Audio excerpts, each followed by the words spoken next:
Hi everyone, this is Mark and I'm with my good friend Arrow from Arrow Online. So he's one of my trusted online sellers and today he's going to show me a new product that he's selling, di ba?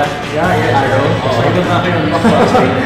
It's actually a 2-in-1 lens that you can use with your smartphones para magkaroon ng more or less DSLR quality yung camera ng phones ninyo para mas maganda yung mga shots. So, maganda to kasi it's a both macro lens and super wide angle lens.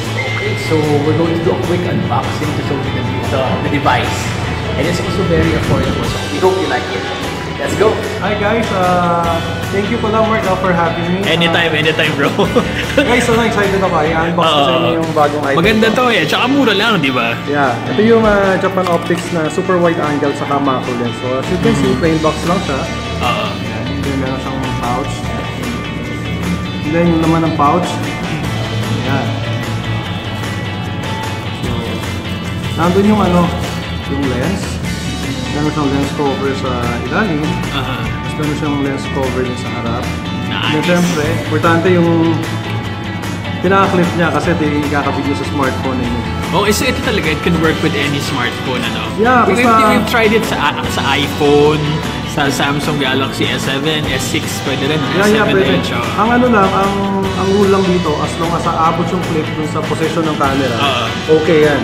Oh, actually nga, yung the S7 Edge, ay abit kasi, di ba? Yeah. Medyo nakagitna yung camera niya. Pasok pa rin siya, di ba? Pasok yan, So, ganun lang kasi yung dito, I have a Nexus 6. So, ikakabit mo lang kung gusto mo wide angle, ganyan. Okay. Kaya lang, iba yung scope kasi kapag ordinary lang na camera, kung ang scope ng camera mo, ganyan lang. Kapag kinabit mo yung wide angle lens, ganyan. Tapos kasama pa yung sa top, pa yung baba. Okay, so 2-in-1 to, di ba? Yung isa wide angle, yung isa macro. This one, ito yung wide angle. Tapos, kapag i-unscrew mo yan, ito yung excited ako kasi mahilig ako sa macro photography. I'm sure yung iba sa inyo nakaka-relate na lang. Ang hirap pag macro kapag DSLR. Ano to? You have to buy pa equipment for your DSLR para lang makakuha ng magandang macro. Correct. Unlike ito, clip mo lang, tapos yun na, macro na. So, tama ba yung sabi mo sa akin? Parang mas maganda pa ito minsan sa DSLR ng macro lens. yeah, kasi less intimidating lalo na pag kukuha ka ng insects. Kasi pag DSLR, laki nakatutok sa insects, di ba? Mabubuha ng insects ito, hindi. Itutok mo lang ganyan dun sa kukunan mong subject and then gusto mo lang kung anong gusto mo, kung anong magnification gusto mo, ayan, makukuha mo klarong-klaro siya, clear na clear siya.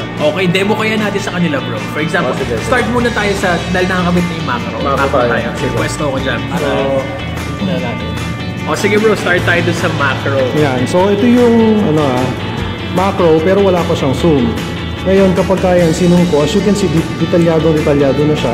Pero habang sinusum ko yan, mas nagiging detalyado pa siya. Yan. So yun yung mga, isa lang sa sample na pwede mo magawa, di ba? Because you can also use this, for example, if you're shooting plants, mga ganyan. Yes, mga insects. Maganda to sa insects talaga, saka sa mga plants. Yung mga tipong nakita natin sa, di ba, like yung mga butterfly. Yun nga. Yung colors, wings nila. Gaya nung sabi ko, kapag SLR kasi masyadong nakatutok sa insects, nakaka-intimidate sa insects, lumalayo sila. Unlike pag phone gamit mo, tapos nakaganon ka lang, ayan klarong-klaro. Ayan, diba? I think talaga you can't go any, parang microscope na. Yeah, halos parang gano'n na yung quality niya. Okay, now let's try out naman yung wide angle lens. Yung wide angle lens, ganun lang, nakabit mo lang. So yung normal, pakita mo na natin yung normal. Sige, normal. Ito yung without the lens. Without the lens, yan yung normal. Yan.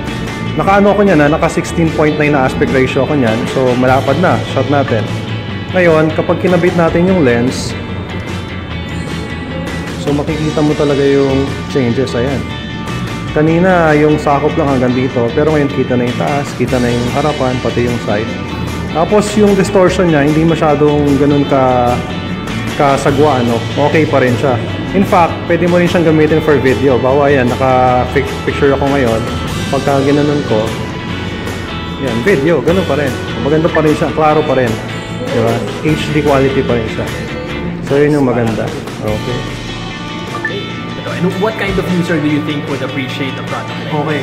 So, ang maganda rito kasi mga gustong mag-start sa photography na hindi pa kaya ma-afford hindi kagad ng DSLR or mga bridge camera, you can start with your phone, tapos i-click mo lang ng lens na ganito. Kasi this one's very affordable lang eh. Tapos, maganda pa rito, you can bring it anywhere. In fact, kapag gamit mo yung wide angle lens, hindi mo na kailangan ng monopod. Sobrang wide na. Kasi pwede rin siya sa front camera. Sa front cam. Pwede kanina, yung actually yung video natin kanina na tayong dalawa, gamit yung ano mo, product mo eh. Yan, naka-front cam no, kaya yeah. Medyo malaking scope mo. Ito, try natin yun para sige, para makita nyo. So yung front cam, ayan, fix ko lang. So yan. So, yun.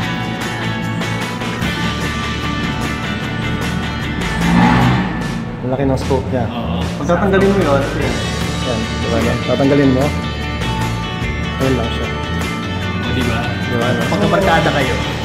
Okay na. Kuha lahat, di ba? Kailangan nyo mamit ng monopod. Oo nga, bro. Yun nga, gaya ng sabi ko, kung gusto nyo mag-start sa photography, start muna kayo sa phone nyo kung wala pa kayong pambili ng DSLR. Equip nyo lang ng mga tamang lens. Kagaya nito, this one, pwede na yung super wide angle, tapos yung macro napaka-useful nito. Maganda, 2-in-1 talaga. Oo, ang dami mo na pwedeng i-shoot nito. In fact, yung DSLR, ako meron akong DSLR eh. Hirap ako sa macro eh. Compare dito, ito kasi, tutok mo lang. Ganun na pasok na. Okay, so magkano ba to, bro? Yung personal unit ko na binili, yung binili ko sa Greenlist, ang worth nun mga 1,500 pesos. So, ang good news, pero nung ako nakita ang supplier, so at Big Arrow Online, binibenta lang natin ito at 980 pesos. 980 pesos. Sulit na. Diba? Sulit na talaga. Sulit na talaga. Kasi 2-in-1 pa. Yeah, and then sa Hidalgo, sa Quiapo, this is almost 2,000 pesos. So, murang-mura talaga. Ayos, bro. Alright, so where can they order this? Where can they get in touch with you? Yun, you can get in touch with my FB page, yung Big Arrow Online, search nyo lang yun. Or you can directly PM me. Lalagay natin dito yung number niya. Number ni Arrow, lalagay natin. My name is Aaron Mary Sanchez on the Facebook. And my cell phone number is 0927-997-945. Okay, lalagay din natin yan dito para makita nyo. Yeah. Alright, bro, that's really nice. Again, you friends, that's my good friend. Arrow of Arrow Online or Aaron. Ako, I call him Arrow eh. Yeah. Alright. Oh, mas cool. For me, mas cool.